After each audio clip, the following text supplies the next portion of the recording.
Saison 2026, NBA Finale, épisode 2.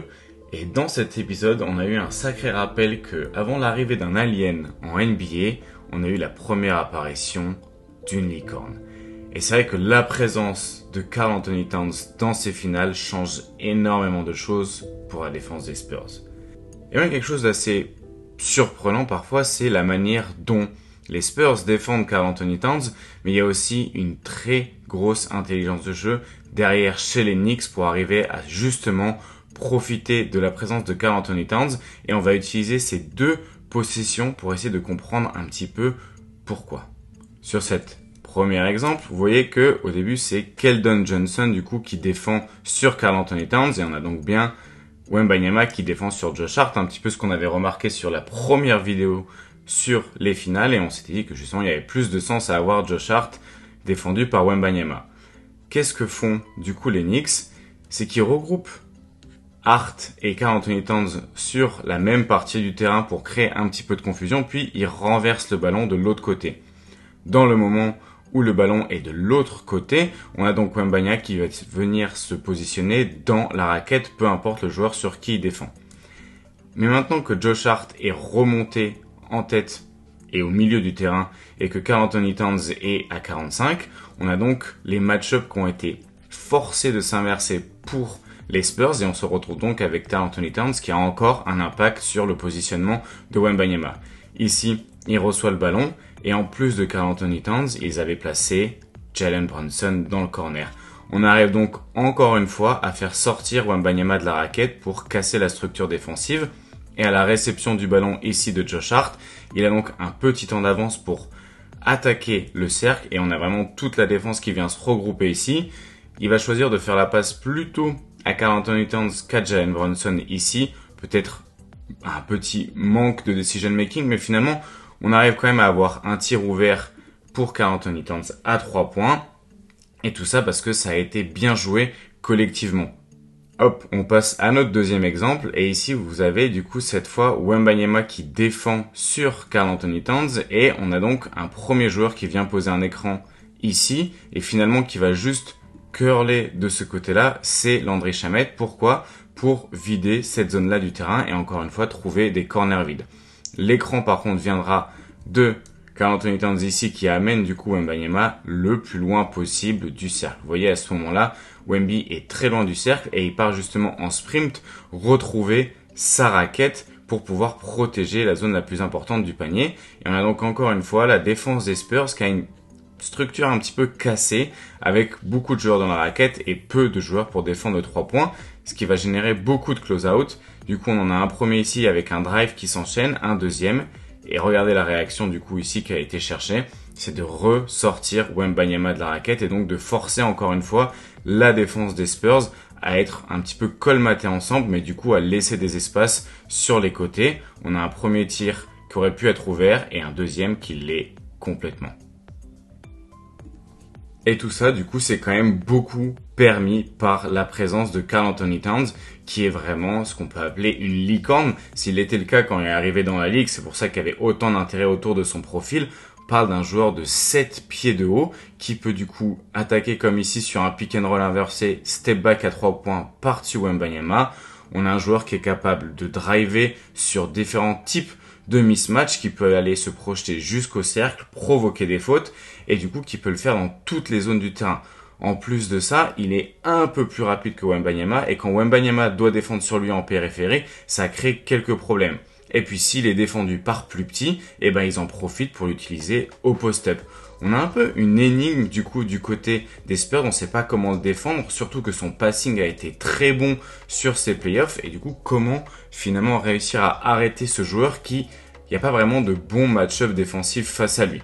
Ils ont peut-être trouvé une réponse en fin de match, les Spurs, on regardera ça sur la deuxième partie de la vidéo, mais c'est vrai que Wembanyama sur Karl Anthony Towns n'est pas une solution, et parce que du coup ça laisse trop d'espace au cercle, comme ici sur le cut de Bridges. Vraiment exemple typique des Knicks des playoffs 2026 où on a Karl Anthony Towns en hub offensif et on a une action sur le corner avec ici un backscreen de Bridges pour Brunson. Qu'est-ce que ça va faire? Ça va attirer la défense sur Brunson et du coup libérer l'accès au cercle pour Bridges, pendant que Wembanyama, lui, ne protège que la ligne à 3 points. Donc voilà, c'est assez problématique pour l'instant. Les Spurs ne trouvent pas de solution. Ils ont beau essayer d'être vraiment très agressifs. Le problème, c'est que Karl Anthony Towns, crée un dilemme qui est très difficile à régler. Et pourtant, on a quand même un des meilleurs défenseurs en la présence de Wembanyama. C'est dire aussi à quel point les Knicks sont exceptionnels. C'est qu'ils sont les seuls à réussir vraiment peut-être à poser problème à Wembanyama. Wembanyama qui est quand même un joueur qui couvre un espace dingue. Regardez ici, on a l'impression qu'il est en retard sur l'action pour couvrir Karl Anthony Towns. Et donc c'est Vassell qui vient récupérer le marquage. Mais regardez sa présence, il arrive à aller jusqu'au cercle pour contrer le tir. Voilà pourquoi c'est aussi difficile d'attaquer contre Wembanyama. Les Knicks ont aussi eu pas mal d'aide de leur banc. Il y a vraiment une très bonne performance, notamment de Landry Shamet qui ici vient poser un écran, puis peut se projeter au cercle et trouver Bridges à l'opposé. Il y a eu vraiment une très bonne intelligence de jeu, pas seulement de Karl Anthony Towns, mais vraiment de toute l'équipe des Knicks qui a su profiter des espaces. Il y a eu une bonne réussite à 3 points. Shamet est vraiment un petit peu le héros de ce début des finales, mais c'est pas seulement par de la réussite à 3 points, il y a aussi une vraie intelligence de jeu de la part de tout le collectif des Knicks avec son banc. Fin de troisième quart-temps, il y a eu des minutes avec seulement Bridges comme titulaire et le reste, c'était des joueurs du banc des New York Knicks. Et quand même, ils ont réussi à trouver des bonnes actions, même pour attaquer Wembanyama. Ici, on retrouve encore ces pick and roll avec un angle vide en impliquant Wembanyama qui défend Mitchell Robinson. On a du coup le drop de Wemby qui est assez mal effectué. Bridges qui peut trouver Mitchell Robinson par-dessus pour un dunk. Et ce qu'il y a très fort aussi avec cette équipe des Knicks et son banc, c'est que c'est des machines à obtenir des rebonds offensifs. Et ça, du coup, ça a eu un gros impact. Ils ont gagné la bataille des possessions grâce à ça. Il y a eu autant de pertes de balles des deux côtés du terrain. Par contre, les Spurs récupèrent peu de rebonds offensifs alors que les Knicks en ont eu beaucoup. Mais malgré une domination des Knicks un petit peu sur tout le match, on a eu quand même quelques réponses des Spurs en termes tactiques, notamment de comment on a réussi à attaquer Karl Anthony Towns et Jalen Brunson avec des pin down screen et des corners un peu plus libérés pour justement profiter un peu plus de l'espace et du spacing qui peut être offert par les shooters du côté des Spurs. Pin down, du coup, c'est ces actions-là où on a un écran qui vient être posé sur le joueur qui est dans le corner et du coup, ça va libérer le corner parce que on a moins de présence ici et surtout on le fait sur Jalen Brunson ou on le fait sur Karl Anthony Towns parce que c'est un peu les cibles défensives à attaquer chez les Knicks. Mais ils n'ont pas toujours beaucoup fait. C'est un peu ça parfois qui est frustrant chez les Spurs, c'est que ils n'ont pas constamment attaqué Karl Anthony Towns et Jalen Brunson. Parfois ils se sont perdus un peu dans d'autres types d'actions, alors que quand ils le font, on le voit que ça marche quand même très très bien. Défensivement, ils ont mis beaucoup de pression sur les porteurs de balles, notamment avec Dylan Harper, notamment avec Stephen Castle, et du coup ça a apporté de bonnes choses. Mais en attaque, ils ont encore eu quelques problèmes, notamment il y a eu un manque de spacing, il y a eu beaucoup de pertes de balles alors que c'est une équipe qui est censée perdre peu de ballons et ils ont vraiment bien défendu aussi les Knicks pour arriver à couvrir un maximum d'espace. Vous voyez ici, vraiment la défense vient se regrouper autour de Wembanyama qui va faire une passe et vous voyez, il y a peu de positions disponibles en fait pour trouver une passe facile sur son drive et il a déjà les pieds décollé du sol, donc il est obligé de tirer ou faire une passe, sauf que ici c'est une passe potentiellement compliquée quand on prend en compte l'envergure de Bridges et la présence d'Anunoby. La passe pour Fox est impossible, et la passe ici pour Champagny ou Vassell peut être potentiellement couverte par Jalen Brunson. Et encore une fois, mauvais spacing de la part des Spurs. Quelque chose qu'ils ont bien fait par contre, c'est d'utiliser la force de drive de Castle et aussi la force de drive de Dylan Harper pour un petit peu casser cette structure défensive. En fait, c'est vraiment là la solution. Isoler le plus possible Jalen Brunson ou Karl Anthony Towns et attaquer cette peinture, attaquer ce cercle. Surtout que ils ont les joueurs pour ça. Ils ont les joueurs comme Castle, comme Harper pour exercer de la pression au cercle et ils doivent plus en profiter parce que finalement Wembanyama a plus de mal à profiter de sa capacité de drive, mais ce n'est pas le seul driver. Au contraire, avec Castle et avec Harper, il y a une possibilité de plus mettre la pression et de forcer plus d'aide. C'est ce que les Knicks font très bien, c'est d'arriver à protéger les joueurs en aide et du coup il va falloir trouver des solutions face à ça. Autre chose qu'il va falloir faire, c'est mieux attaquer la transition. Harper l'a plutôt bien fait sur le match, mais les autres joueurs ont eu pas mal de mal et j'ai trouvé que l'efficacité était assez mauvaise justement des Spurs en transition avec seulement 1,14 points par tir tenté dans ces situations et c'est là où Harper fait beaucoup de bien. Alors les dernières minutes.